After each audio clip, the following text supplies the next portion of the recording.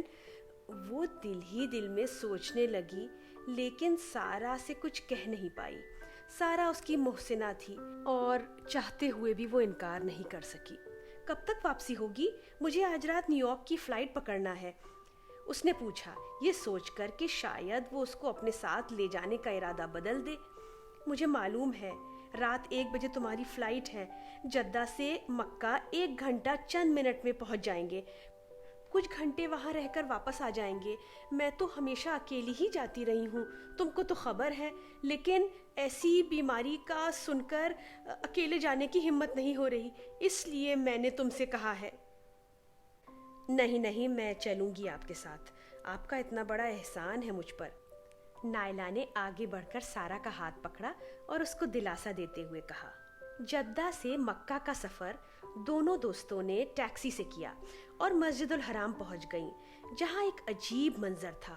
لاتعداد اللہ کے شہدائی لبیک اللہم لبیک کی صدائیں بلند کرتے ہوئے اس کے گھر کا طواف کر رہے تھے۔ کچھ لوگ زارو قطار رو کر ہدایت کی بھیک مانگ رہے تھے، کچھ ٹکٹکی باندھے خانہ خدا کو دیکھ رہے تھے۔ عبد و معبود کے درمیان گفت و شنید کا ایک پیارا سلسلہ قائم تھا، کبھی استغفار کی شکل میں، کبھی دعا کی شکل میں۔ نائلہ کو محسوس ہوا جیسے فرش سے یہ تمام آوازیں سیدھی عرش پر جا رہی ہوں، زمین و آسمان کے فاصلے کم ہو گئے ہوں اور رحمت باری قطرہ قطرہ جاری و ساری ہو۔ خانہ کعبہ پر نظر پڑتے ہی نائلہ پر ایک ہیبت سی طاری ہو گئی۔ پہلے وہ دھیمے دھیمے روئی، پھر اس کی ہچکیاں بند گئیں۔ زندگی میں کیے سارے گناہ ایک خوفناک دیو کی طرح اس کے سامنے آ کر کھڑے ہو گئے۔ اس کا چہرہ متغیر ہونے لگا اور بدن میں راشا پیدا ہو گیا۔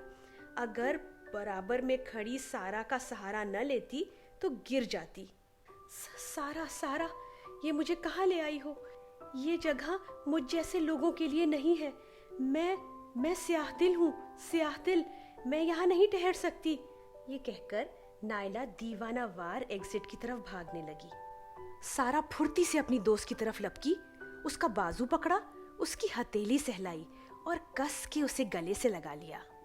نائلہ کے چہرے پر وحشت کے آثار دیکھ کر سارا اندر ہی اندر خوب مسکرا رہی تھی۔ گناہوں کی دنیا میں بہت دور نکل گئی تھی میری دوست، لیکن واپسی ممکن ہے۔ اس کی آنکھوں سے نکلتے آنسو نشاندہی کر رہے ہیں کہ اس کے روحانی سفر کی ابتدا ہو چکی ہے، جو اس کو ذہنی ارتقاء کی سمت لے جائے گا۔ سارا نے بہت محبت سے اپنی دوست کو زمین پر بٹھایا اور آہستہ سے اس کے آنسو پوچھنے لگی۔ نائلہ، میری پیاری دوست، تم سیاہ دل نہیں ہو، میرے ساتھ اس لیے آ گئی کیونکہ تم مجھے اپنی محسنہ سمجھتی ہو۔ جس انسان کے دل میں اتنی گنجائش ہو کہ وہ کسی دوسرے انسان کی مدد نہ بھول پائے، وہ دل اس محسن اعظم، اس رب العالمین کے احسانات کو کیسے بھلا سکتا ہے، جس نے مجھ کو تمہیں پریشانیوں سے نجات دلانے کا صرف ایک ذریعہ بنایا ہے۔ لیکن میں خواہشات کے سمندر میں، ہچکیوں کے درمیان نائلہ بدبدائی۔ ہاں، لیکن سمندر کا ساحل بھی تو ہوتا ہے، سارا نے سکون کے ساتھ جواب دیا۔ میں بہت دور نکل آئی ہوں سارا، وہ آنسو پوچھتے ہوئے بولی۔ کتنا ہی سفر طویل ہو، واپسی کے امکانات تو ہوتے ہیں نا، آؤ میرے ساتھ، کہتے ہوئے سارا نے اس کا مضبوطی کے ساتھ ہاتھ پکڑا اور عورتوں کی ایک جماعت کی طرف لے گئی جہاں ایک خاتون درس دے رہی تھیں۔ وہ بڑے نرم لہجے میں سمجھا رہی تھیں۔ قرآن مجید میں اللہ نے مختلف جگہوں پر ارشاد فرمایا ہے کہ اس نے یہ دنیا ایک حکیمانہ نظام کے تحت بنائی ہے، ایک آزمائش گاہ جہاں انسان کو پرکھنا مقصود ہے۔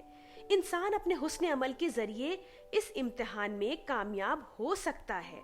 حسن عمل کا دوسرا نام تقویٰ ہے، یعنی ہر قدم اٹھاتے وقت بندہ ذہن میں یہ رکھے کہ اللہ دیکھ رہا ہے، اس اندیکھے خالق سے اس طرح سے محبت کرے کہ اس کی باز پرس سے ڈر کر برائی سے اپنا دامن بچا لے جائے، خواہ ایسا کرنے سے اسے دنیاوی نقصان کا امکان ہی کیوں نہ ہو، اور اللہ کی بندگی اختیار نہ کرنے والے انسان اپنے نفس کا غلام ہو کر بدترین گناہوں کے مرتکب ہو جاتے ہیں۔ لیکن غفور الرحیم ہے اللہ، سخت گیر نہیں ہے بیویوں۔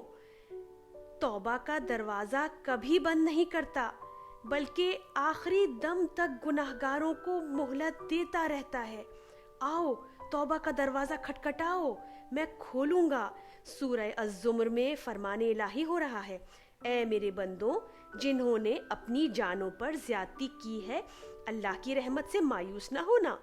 روح کتنی ہی فاسد ہو جائے، لا علاج نہیں ہوتی۔ توبہ کی ابتدا ندامت ہے، ندامت، اور توبہ و استغفار بڑے سے بڑے گناہ کا علاج ہے۔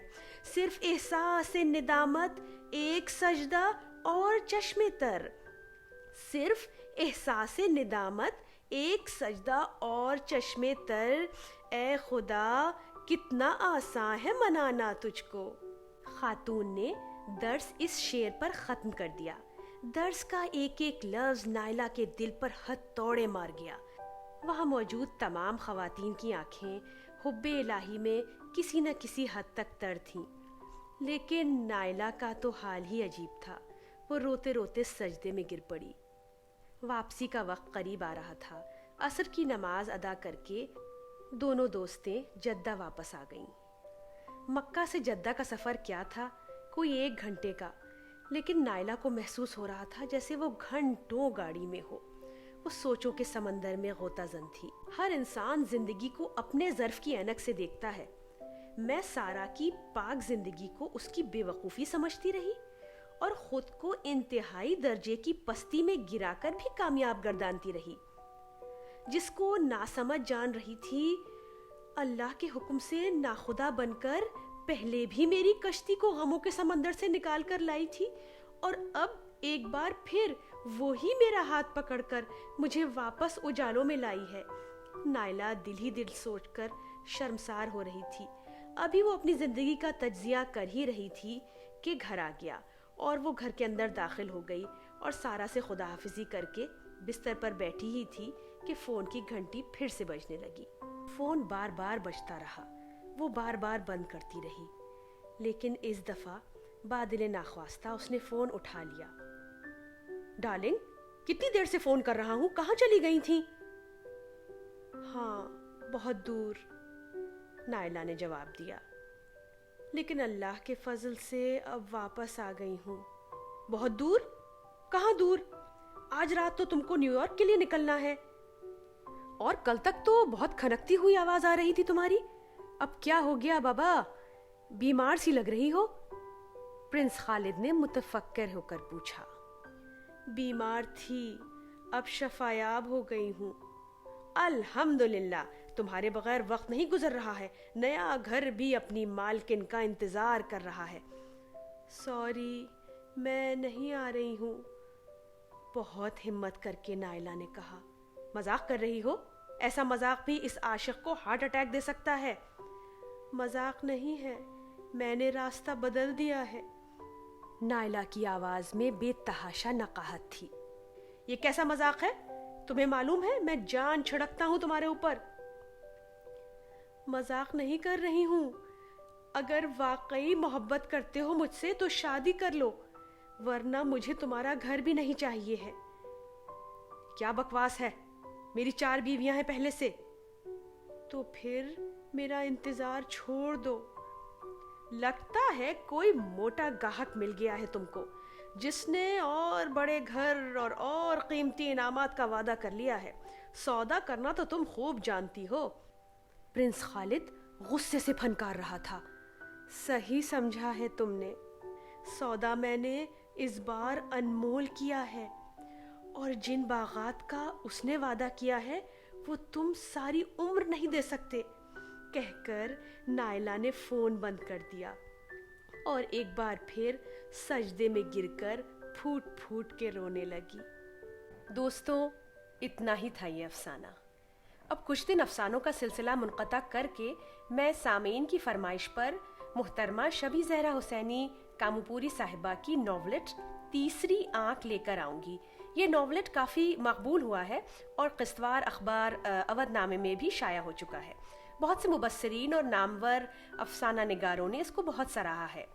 عارف اعظمی صاحب لکھتے ہیں کہ افسانے میں تازگی، توانائی اور شگفتگی سب کچھ ہی تو ہے، جس کے سبب کوئی قاری درمیان میں اس کو چھوڑنا گوارا نہیں کرتا۔ مکالمے فکری اور برجستہ ہیں۔ ناولٹ تیسری آنکھ قارئین کے دل کو چھونے کی پوری صلاحیت رکھتی ہے۔ تو چلیے ملتے ہیں آپ سے ناولٹ تیسری آنکھ کے ساتھ۔